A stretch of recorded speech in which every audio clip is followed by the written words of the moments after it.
Hello, David Hume here. This is my second video.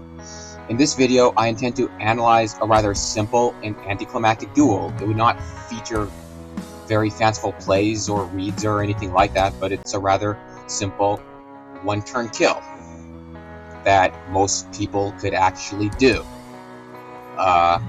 It's a fairly easy and unspectacular kill, but it's a kill nonetheless. Perhaps you could imagine how it's going to be like. Well, to give a spoiler, it's just using giant Trunade, summoning Cyber-Stein, then summoning Master of Oz by paying 5,000 and equipping it with Megamorph and attacking over Sangan. That's pretty much it. Hopefully, even though I just described the duel and there's really not much to actually contemplate, I think ostensibly there's not much to contemplate, but hopefully there is much more than meets the eye to this, and that I hope this could be a didactic lesson in overcoming certain fears about a commonly played card that could stop that people actually main deck. And it's a card, and if you can't figure out what that card is, it's a card that, as a Reasoning Gate player, I like to play because it's a starter card. It makes Monster Gate a plus, and also it's the eponymous card of Goat format. So, I guess, here's the replay.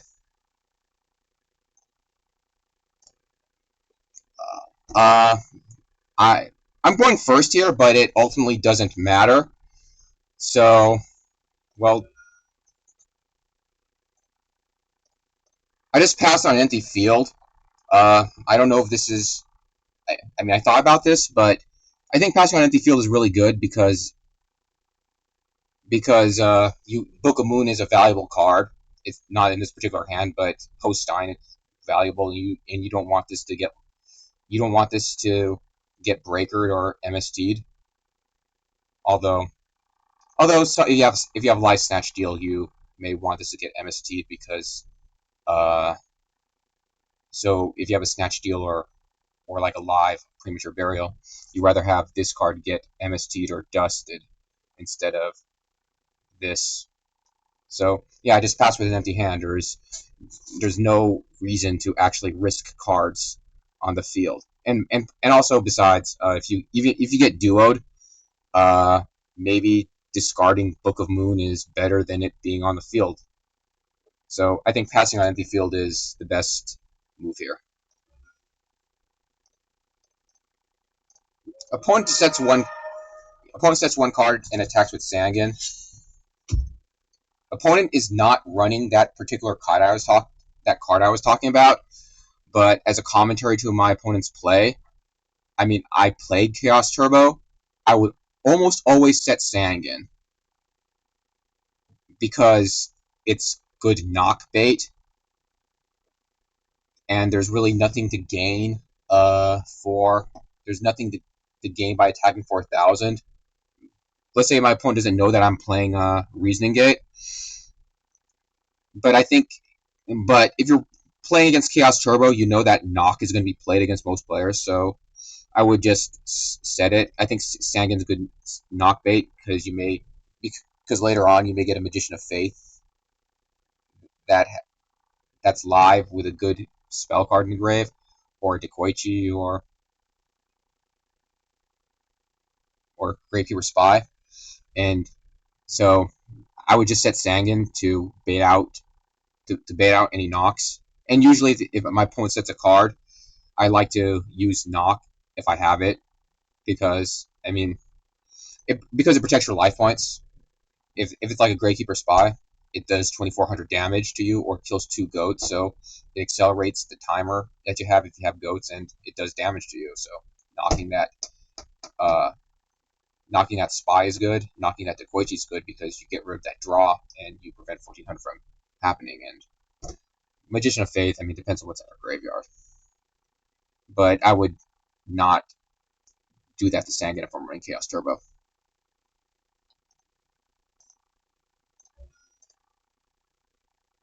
I would not. I would also not set the Ring of Destruction, because there's nothing I could ring on my opponent's side, or my side of the field, since I'm the opponent of my opponent. And here's the anti-climactic, my skillful kill. A million IQ play, or 5,000, which that's the IQ of Alakazam. Although, if you know what an IQ score is, or normal distribution, an IQ of 5,000 doesn't make any sense unless it's some sort of ratio test, but that requires many standard deviations, because the mean IQ is 100 and the standard deviation is 15 as it's defined, and that probably requires like 300 standard deviations to get to, more than 300 standard deviations to get to an IQ of 5,000. As in a flavor text Alakazam in the Pokemon card game.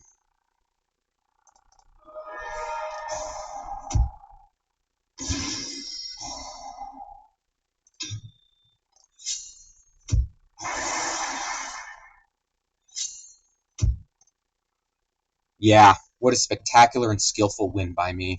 Well, I mean, if you use Giant Trunade, you could potentially, you practically lose the game, I would say, or your chances of winning decrease by wasting that Trunade and they cheat on Scapegoat.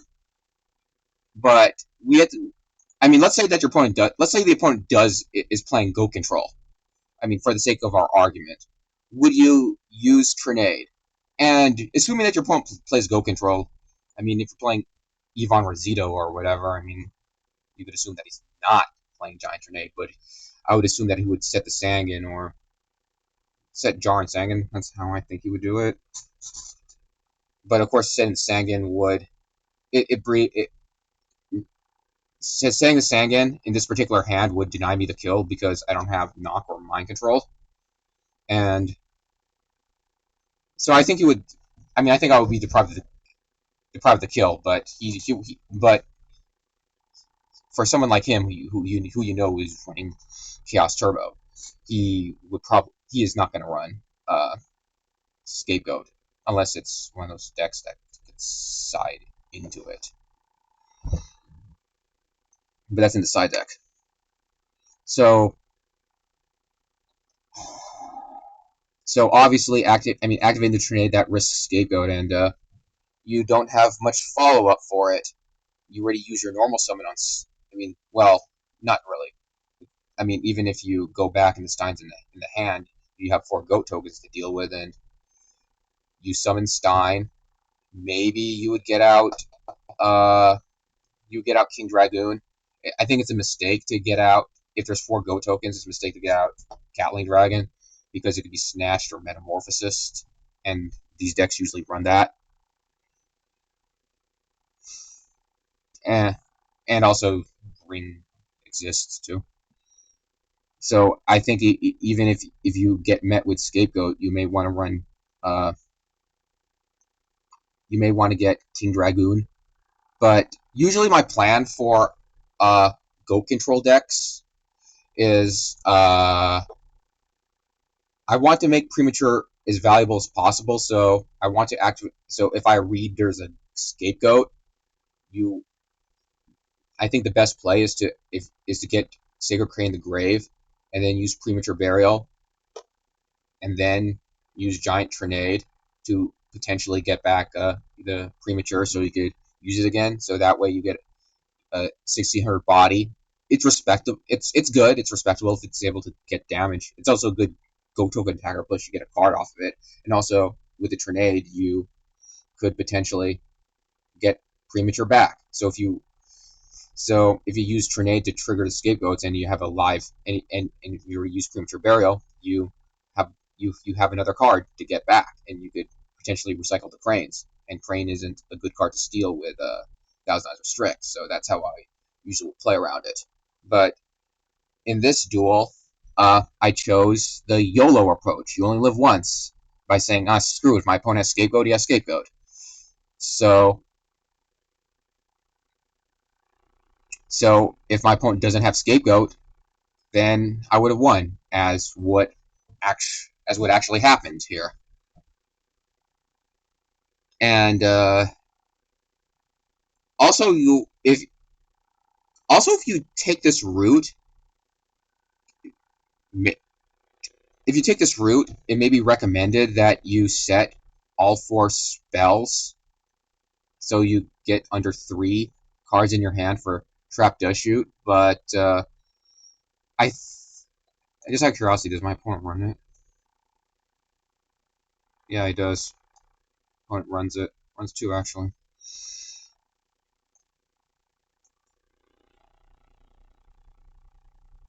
Yeah, there's 2. I didn't miscount. To get around Trap Dust Shoot, but they may usually just activate it during your second or first draw phase, depending on where you're going first or second. But yeah, so if my opponent has Scapegoat, then it's much less likely that I would lose in this particular hand, because I would not get as much value from Giant Trunade. I could only get 1 revival from Premature Burial instead of potentially 2 by using Trunade properly, or trying to extract more value from Trunade. So you can get more bodies on the field to overwhelm their Scapegoat tokens. I mean, aside from those remarks, the point is whether I should activate Giant Trunade here. And for our analysis, we'll assume something that is wrong in this particular duel, that your opponent is running a Goat control deck, or a Thunder Dragon Chaos control deck. So yeah, I went to a Pokemon Showdown damage calculator, and this is an example of something that is almost entirely left to a random number generator. Well, this is the Smogon set for Tyranitar in Gen 5 in black and white, the one with the Weather Wars, where you have permanent rain and permanent sunny day, permanent sun, and the set recommends it's a hasty nature, so it's a plus speed nature, and you get max speed EVs. So the point in bringing that up is to let's assume the Tyranitar is wearing a choice scarf. And we have max speed, so this is the speed that with its unboosted 243, and if you multiply that by 1.5, then you add 121.5, so 122 if you round up, so it's 365. So 365 versus 372, is that a timid Alakazam would outspeed a jolly or hasty Tyranitar with his choice scarf? So you could imagine you have an Alakazam that's trying to sweep your opponent, and your opponent has a Tyranitar, an offensive Tyranitar. I mean, if it has some wait, in this set, in this set it has max HP. But if it's an offensive Tyranitar that has choice scarf or choice band, it would max out speed and attack. So as you can see, if Focus Blast hits, it's a 1-turn kill. I mean, it's a 1-hit KO. So, I mean, the point here is that if you're playing Alakazam and you want to sweep, you have to. If you want to play for the win, you just had to click Focus Blast against the Tyranitar. But yeah, it's essentially a 70. Essentially, if you want to sweep, sometimes you have to just risk that 70% shot before that 70% shot. And if you miss, you're going to get crunched or pursued. You just have to take that risk. It's an inherent part of playing Alakazam with Focus Blast. Well, hope that's brief. this is the example we're concerned with. Is we're using the hypergeometric calculator, and we're inquiring about the odds of your opponent getting scapegoat. We'll assume that the opponent's playing 3 scapegoats as the worst case scenario. Sample sizes, successes, and populations 3. Sample size 6. Number is 1.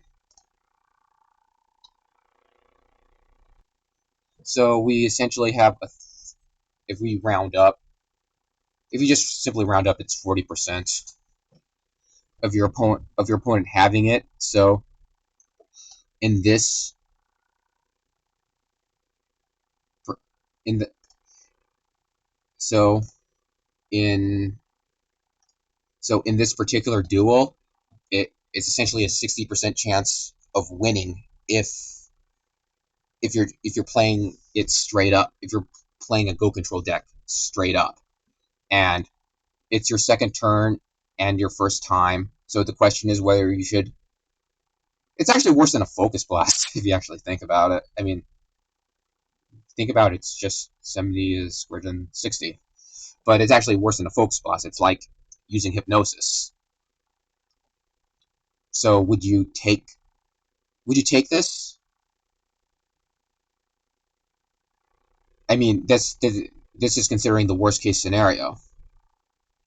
This is considering the worst case scenario where your opponent is playing 3 scapegoat and it's practically an empty field. In this case, Sangan does not have a high enough attack stat. But with this particular hand, you can't. I mean, you either have to pass, and if you're playing a Go Control deck, the more cards your opponent draws, the more likely they're going to get scapegoat. We return back to the hypergeometric distribution calculator. Of course, we could use this tool to assess, to give us answers to certain questions about probability, such as the odds of your opponent getting a scapegoat with respect to certain game situations. One important question is, how many cards does your opponent have to go through in order for there to be a 50% chance that they would get at least 1 scapegoat? And we're going to input values where we assume where our opponent has a 3 scapegoat, and I know the answer is 8. So since the answer is 8, we'll get 50%. And also, Thunder Dragon Chaos Control or some Go Control decks like Deisty's World's deck, they don't run 3 scapegoat, they run 2. So we'll just input that. We'll just input the value for 2 to see where the odds of your opponent getting it. It's a 28% chance, not bad, and that's assuming that they're running 2 scapegoat. Also, the 50% point is 12 cards. If they're running 2 scapegoat, or if they're running 2 of anything, the latter part is also something you should memorize. Because if you set a card in a Reasoning Gate deck, your opponent could knock it. So essentially, what are the odds that your opponent is going to have a knock if you, let's say, set a Cyber-Stein or Saber Crane for whatever reason in game 1, where they're likely to main it?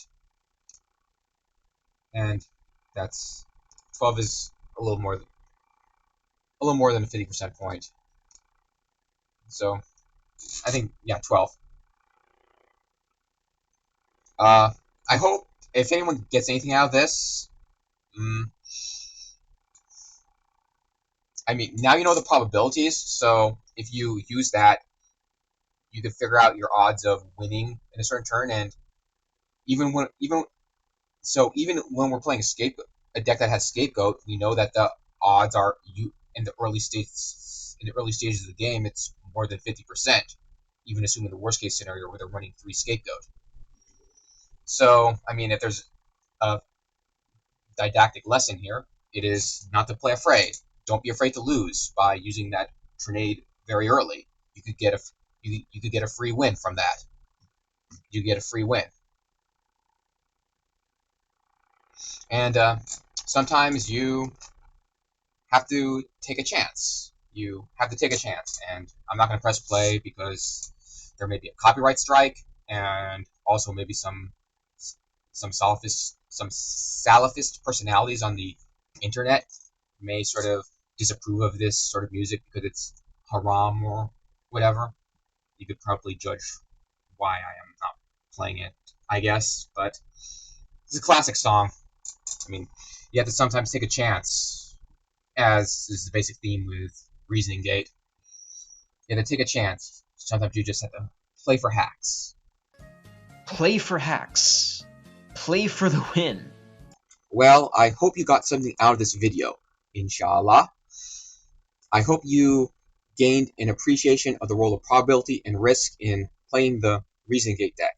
And for the Salafists who detest music, but who graciously insist upon imitating the adab, the etiquette of the Prophet, Sallallahu Alaihi Wasallam, well, my valedictory remark for this video would be, Assalamu alaikum, peace be upon you.